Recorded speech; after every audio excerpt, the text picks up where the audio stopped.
Bismillahirrahmanirrahim. Alhamdulillahi rabbil alamin wassalatu wassalamu ala ashrafil anbiya'i wal mursalin nabiyina wa habibina Muhammad sallallahu alayhi wasallam wa ala alihi wa ashabihi wa sallama tasliman kathira ila yawmiddin. Amma ba'd, shikues të nderuar, ju përshëndes të gjithë me përshëndetjen e bukur islame. Assalamu alaikum wa rahmatullahi wa barakatuh. Paqja, bekimi, mirësia dhe mëshira Allahut të madhëruar qoftë mbi të gjithë ju. Shikues të nderuar, sot në emisionin ton ne do të flasim për një moment të rëndësishëm në jetën e Islamit dhe të muslimanëve. Në ato moment kur i dërguari Allahut Muhamedi sallallahu alaihi wasallam bashkë me shokët e tij u përballën me një realitet të cilin ata po përpiqeshin ta pranonin me vështirësi. Banorët e Mekës kishin ardhur të tërë me një ushtri të armatosur deri në maksimumin e tyre, me qëllim që muslimanët bashkë me Muhamedin sallallahu alaihi wasallam në krye t'i eliminonin përfundimisht. Mirpo Allahu i madhëruar ka vendosur gjithmonë që besimtarët musliman, ata të përkushtuar, të cilët i binden Allahut të madhëruar dhe ndjekin urdhrat e tij, në fund të çdo betejë Allahu subhanahu wa taala i ka ndihmuar muslimanët dhe njëkohësisht duke ndihmuar muslimanët i ka dhënë epërsi Islamit në tërësi. Dhe ne sot me shpresën Allahut të madhëruar do ta fokusojmë të gjithë emisionin ton të përgatitur me anë të pamjeve filmike dhe materialeve që ne i kemi regjistruar në vendin ku ka ndodhur kjo betejë, në betejën e Hendekut, ose thënë ndryshe, betejë e Kanalit. Le të vazhdojmë të ndjekim pamjet filmike dhe materialet e regjistruara për këtë emision për të kuptuar se çfarë ndodhi dhe se si ndodhi në këtë ditë kaq të vështirë dhe situatë të vështirë për Islamin dhe muslimanët.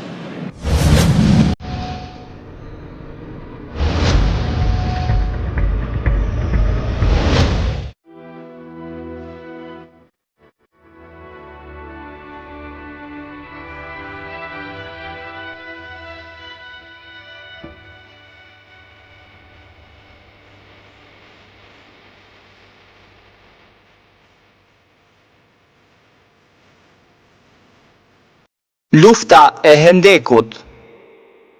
Ebu Sufjani vazhdonte përpjekjet për të mbledhur sa më shumë luftëtar rreth tij. Ai mundi të sigurojë jo vetëm ndihmat e idhujtarëve të Mekës, por të shumë viseve për rreth, si dhe të disa jahudive Medinas. Fuqia e Mekasve arriti numrin e 20.000 vetëve. Kësaj here Mekasit nuk dyshonin në fitimin e armëve të tyre. Muhamedi alayhis salam u lajmërua për nisjen e fuqisë së armiqve dhe për numrin e madh të tyre. Menjëherë mblodhi shokët dhe biseduan se si mund të mbroheshin nga ky sulm i madh, që kishte për qëllim shkatrimin e muslimanëve. Selami persian propozoi që të hapnin një hendek të thellë dhe të gjerë rreth qytetit. Ky propozim u pëlqye nga të gjithë. Menjëherë filluan punën. Medineja ishte e mbrojtur nga dy anë, në njëran anë nga muret e larta të shtëpive dhe në anën tjetër nga disa gur të mëdhenj, kështu që duheshin hapur hendeqe vetëm nga dy anë. Muslimanët punuan me zell dhe energji, duke ngritur dhe ulur lopatat, këndonin pjesë të Kuranit, me to kërkonin ndihmën e Allahut. Muhamedi alayhis salam punoi vetë si punëtor i thjesht. Profeti nuk la rast pa provuar me vepra, se puna është nder për lavdi. Hapi hendek me shokët, mbarti edhe gur mbi shpinë. Nuk është për të çuditur atëherë sepse shokët e tij e donin më tepër se veten e tyre e ishin gati edhe të sakrifikonin jetën për të dhe për mësimet e tij. Hendeku u mbarua. Ushtria e Mekës erdhi pranë Medines dhe u çudit kur nuk pan asnjë musliman që t'i priste sulmin. Menduan se Muhamedi alayhis salam me shok nga frika kishin ikur dhe kishin lënë qytetin në mëshirën e tyre. Por kur sulmuan qytetin, shumë prej tyre ranë në hendek. U habiten nga kjo mënyrë mbrojtjeje, me që për arabët kjo ishte një gjë e re. Muslimanët ishin të qetë dhe kishin besim të plot se Allahu do t'u ndihmonte. e sulmet e idhujtarve do të dështonin. Muhamedi a.s. nuk pushonte së luturi, duke kërkuar ndihmë dhe mbrojtje nga Allahu i lartëmadhëruar.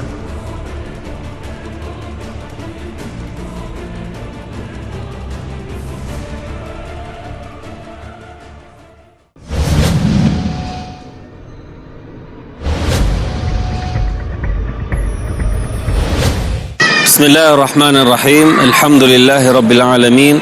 Wassalatu wassalamu ala ashrafil anbiya'i wal mursalin, nabiyina wa habibina Muhammadin sallallahu alaihi wasallam wa ala alihi wa ashabihi wa sallama tasliman kathira ila yawmiddin.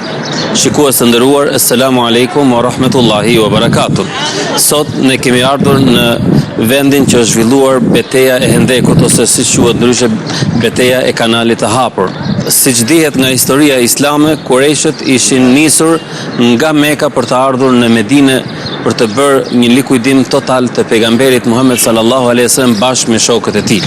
Muhamedi sallallahu alaihi wasallam pasi u informua se Kurejshët po vinin në Medinë me një ushtri të madhe për ta shkatruar Muhamedin sallallahu alaihi wasallam, atëherë ai mblodhi të gjithë shokët e tij dhe filloi të diskutonte me format se si do zhvillohej kjo betejë. Kështu që dhanë disa opsione për të mbrojtur nga Kurejshët në këtë lloj betejë të madhe, e cila ishte dhe e frikshme në të njëjtën kohë. Atëherë pejgamberi sallallahu alaihi wasallam dëgjoi propozime të ndryshme dhe propozimi më i saktë doli propozimi i Selman Farisiut, i cili thotë: "O i dërguari i Allahut, populli ynë Farisiët kur donin të mbroheshin nga popujt e tjerë në betejë të ndryshme, ata hapnin kanale të mëdhej dhe të thellë, dhe kështu që në këtë lloj forme ata mbroheshin dhe nuk kishte mundësi kundërshtari që të vinte dhe depërtonte me shpejtësi dhe për të pushtuar territorin e duhur."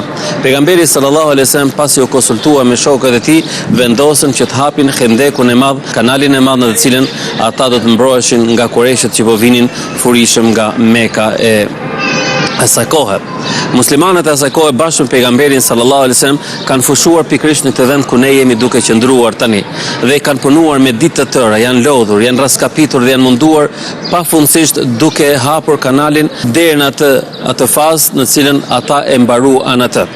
Për sa i përket hapjes së kanalit ka histori të ndryshme ku pejgamberi sallallahu alaihi wasallam i bekuar nga Allahu i madhëruar ka përdorur dhe ka pasur disa mrekulli nga Allahu i madhëruar, gjithashtu në çarin e gurit, gjithashtu në ujin që kanë pirë, gjithashtu edhe në rastin kur ata i kanë sjellur ushqim pejgamberit sallallahu alaihi wasallam dhe ky ushqim i ka mjaftuar të gjithë sahabëve që qëndronin në këtë vend. Ajo që vlen të përmendet në këtë tregimin ton është që ky vend sot njihet si vendi i 7 xhamive. Realisht këtu janë 6 xhami dhe në historinë islame thuhet që këto në realitet kanë qenë fronte vrojtimi në kohën e pejgamberit sallallahu alajhi wasallam, ditët që ata po përgatitnin luftimin me Kurejshët. Domethënë siç e shikojmë xhamiat sot kanë qenë fronte vrojtimi, njëra këtu në krahun e djathtë, diku më tepër pastaj ka qenë fronti e Abu Bekrit, fronti e Ali ibn Abi Talib, fronti i Selman Farisiut dhe kështu me radhë të disa sahabë të cilët vrojtonin fushën, pasi territori i cili sot është mbuluar me shtëpi dhe objekte të ndryshme dhe rruga ku ne shikojmë nga përballë nesh ka qenë territor shkretëtir dhe Kurejshët kanë ardhur nga kjo anë. Sepse siç e kemi thënë dhe herë tjetër, Kurejshët apo arabët asaj kohe nuk luftonin vende pa vend, mirëpo caktonin vend takime dhe aty luftonin ata. Kështu që këta njerëz që qëndronin lart në front ishin vetëm mbrojtues për të parë se ndoshta po afroheshin Kurejshët dhe të përgatiteshin për luftë. Në momentin që arritën Kurejshët në këtë vend ku ne jemi duke qëndruar dhe muslimanët ishin në këtë vend ku jemi duke qëndruar dhe Kurejshët ishin në anën tjetër të kanalit, u fushuan atje në çadra të ndryshme për të pritur momentin që luftonin me muslimanët dhe për t'i sfiduar ata. Betejë vazhdoi për disa ditë me radhë. Muslimanët e panë veten e tyre në një pozitë mjaft të vështirë, saqë dhe vetë pejgamberi sallallahu alaihi wasallam, Abu Bekr Siddiku, Omeri radiallahu anhu, Selman Farisiu dhe shumë prej sahabëve ishin duke luftuar me mundim të madh për t'i sfiduar Kurejshët asaj kohe. Mirëpo, pas një shtetërrëthimi, siç është quajtur ky i Muhamedit sallallahu alaihi wasallam nga ana e Kurejshëve, Allahu subhanahu wa taala i përgjigjet lutjeve të pejgamberit sallallahu alaihi wasallam që ta ndihmonte dhe të shpëtonte nga mizoria dhe nga planifikimi që kishin përgatitur Kurejshët. Një natë pejgamberi sallallahu alaihi wasallam është ulur me shokët e tij dhe i thotë: "Kush prej jush del në anën tjetër të kanalit dhe të marrë vesh lajme se çfarë po planifikojnë Kurejshët. Se arriti pejgamberi sallallahu alaihi wasallam në një moment të caktuar që nuk dinte se çfarë po vepronin dhe çfarë do vepronin Kurejshët në anën tjetër të kanalit. Gjithashtu në këtë lloj periudhe ishte një natë e errët, thot pejgamberi sallallahu alaihi wasallam, në natë e errët thon transmetuesit e kësaj historie dhe të haditheve të pejgamberit sallallahu alaihi wasallam, ishte një natë mjaft e errët. Era frynte me shumë ic, do të ishte një erë e fortë, siç po frynë tani një erë e lehtë, mirë po ishte një erë e fortë. Dhe po të imagjinojmë shkretirën, do të shikojmë që në momentet që fryn era, aty ngrihen edhe pluhur dhe është shumë e vështirë të përballohet era e shkretirës. Në këto momente pejgamberi sallallahu alaihi wasallam i mbledh disa nga sahabët e tij dhe i thot: "Kush prej jush kalon në anën tjetër të hendekut që unë t'i garantoj xhenetin?" Mirë po, vëllezër të nderuar dhe shikues të respektuar, duhet kemi parasysh që në anën tjetër të kanalit ishin Kurejshët, të cilët ishin duke pritur për të vrarë dhe për të ekzekutuar çdo musliman brenda mundësive që atyre do t'i jepej mundësia. Kështu që asnjëri nga sahabët nuk foli. Të gjithë ranë e heshti. Atëherë pejgamberi sallallahu alaihi wasallam i tha Hudhaifës: "Ngrihu dhe bëje ti këtë lloj detyre të përcaktuar nga ana ime për të marrë vesh informacione çfarë po ndodh me ata." Hudhaifi në anën tjetër tregon dhe thot: "Në momentin që pejgamberi Allahut Muhamedi sallallahu alaihi wasallam filloi të thonte se kush po del dhe kush do dal në anën tjetër kanalit i garantoj xhenetin, unë thot u struka dhe thash me mendjen time dhe me dëshirën time, inshallah shpresoj që mos më shoh pejgamberi që të mos jem unë që do dal në anën tjetër të kanalit." Mirë po pejgamberi më përzgjodhi mua dhe në momentin që po përgatitesha për dal më tan, po përgatitesha për dal në anën tjetër të kanalit, ai më ndan vesh dhe më thot: "Hudhaife, çfarëdo që të ndodhi me ata, ti mos bëj asgjë." Do të thënë, nëse ke mundësi për të vrarë, nëse ke mundësi për të shkatruar, ti mos bëj asnjë lloj veprimi. Detyra jote është që ti të marrësh informacione dhe të kthehesh në destinacion, inshallah, shëndosh e mirë. Hudhaifi thot: "Dola i qetë, dola me një qetësi të madhe, saqë askush nga Kurejshët nuk më pa që unë kisha hyrë në mesin e tyre." Atë natë, thot Hudhaifja, në momentin që unë isha i pranishëm te Kurejshët, flakët apo zjarret e tyre ishin fikur si rrjedhoj e erës së madhe që frynte. Gjithashtu nuk kishin mundësi që ata të hanin apo të gatunin diçka të madhe, sepse era e madhe që vinte bashkë me rën, atyre i verbonte sy dhe kështu ishin të mbuluar dhe të rrethuar siç jetojnë dhe arabët, natyrisht siç kanë jetuar arabët e asaj kohe. Në këtë moment e thot Hudhaife, pasi unë fillova të marr disa informacione, Ebu Sufjani e nuhati që diçka po lëviz, parandjehu se diçka e pahishme ose diçka po ndodhte në mesin e ushtarëve të tij, të cilët natyrisht ishin shumë të rrezikapitur, ishin të lodhur nga rruga e gjatë, njëkohësisht ishin të lodhur edhe nga qëndrimi që po bënin në këtë fushë betejë dhe nga lufta e vazhdueshme që kishin pasur prej disa ditësh me muslimanët. Pas kësaj, Ebu Sufjani thot, ngrihet dhe thot: "O Kurejsh, unë kam për të njoftuar një lajm, prandaj gjithsecili prej jush le ta pyesi shokun që ka përballë. Kush është?" Hudhaifja radiallahu anhu thot: "Në këto momente kur Ebu Sufjani tha që le të pyesi shokun e tij, unë mendova se tani erdhi fundi. Mirë po me njëherë shokun që kisha përballë e kapa fort për rrobën e tij dhe e pyeta me zë të lartë: "Kush je ti?" Atëherë ai më thot emrin e tij, mirë po nga frika e madhe dhe presioni psikologjik që Hudhaifja i bëri këtij personi, ky harroi ta pyesë Hudhaifin: "Po ti kush je?" Pasi mori informacionin e saktë që askush nuk ndodhej nga kundërshtarët në mesin e tyre, ai tha: "O Kurejsh, ne kemi ardhur prej disa ditësh për të luftuar me Muhamedin, por lufta jonë e mëtejshme është e pamundur. Ushtarët tanë janë rrezikapitur. Ne kemi humbur disa nga ushtarët tanë. Era e madhe që po fryen është në favor të Muhamedit dhe të ushtrisë së tij. Ditët tona nuk mund t'i humbim dhe s'kem se t'i humbasim më tutje duke qëndruar këtu, prandaj do të përgatitemi për të kthyer në Mekë." Pasi ndëgjoi këtë fjalim të Ebu Sufjanit, Hudhaifja u gëzua jashtëmase. Mirë po thot, isha shumë afër Ebu Sufjanit, saqë po të doja mund të merrja thikën time dhe e godisja në anën dhe ai vritej me njëherë. Mirë po gjithmonë kisha parasysh fjalën e pejgamberit sallallahu alajhi wasallam, porosinë e tij: "Hudhaife, sido që ndodhi dhe çfarëdo që ndodhi, ti mos bëj asnjë lloj veprimi."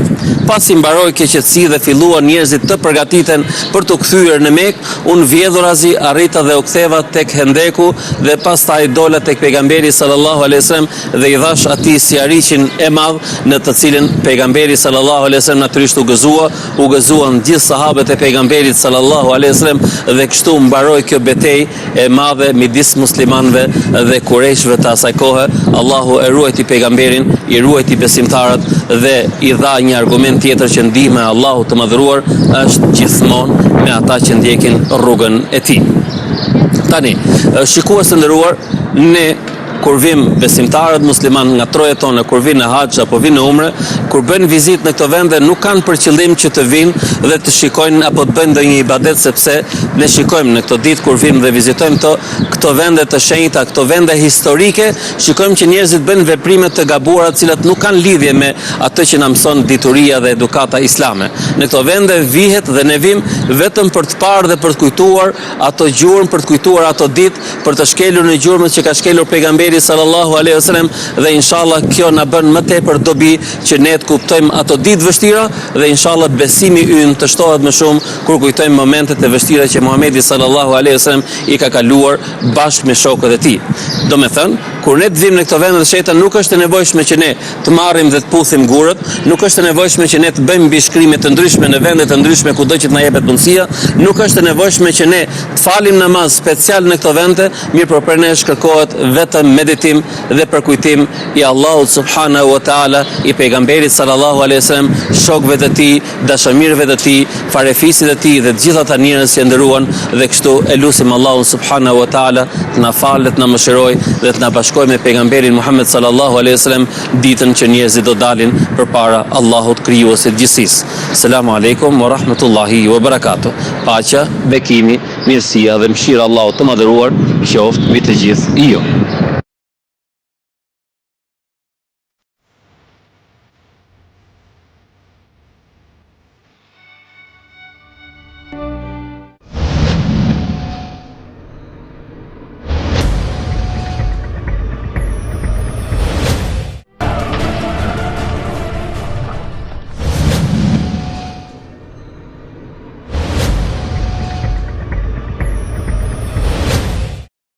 Shikues të nderuar, ashtu siç e ndoqim dhe nga materialet filmike, ne vërejtëm që i dërguari Allahut Muhamedi sallallahu alaihi wasallam bashkë me shokët e tij pas një mundimi të gjatë, pas një eksperiencë e cila ishte dhe e re, por pas konsultimeve me shokët dhe besimtarët e asaj kohe, Muhamedi sallallahu alaihi wasallam arriti të sillte fitore në mesin e besimtarëve musliman dhe për t'i treguar shokëve të tij dhe për t'na treguar ne si besimtarë musliman në kohët e sotme dhe për t'i treguar besimtarëve të cilët do të vinë pas nesh se konsultimi është baza e suksesit në jetën e kësaj bote për të fituar kënaqësinë e Allahut subhanahu wa taala në jetën e kësaj bote, por veçanërisht ditën që do dalim përpara tij në xhenetet e larta.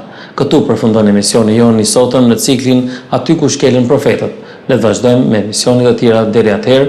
Assalamu alaikum wa rahmatullahi wa barakatuh.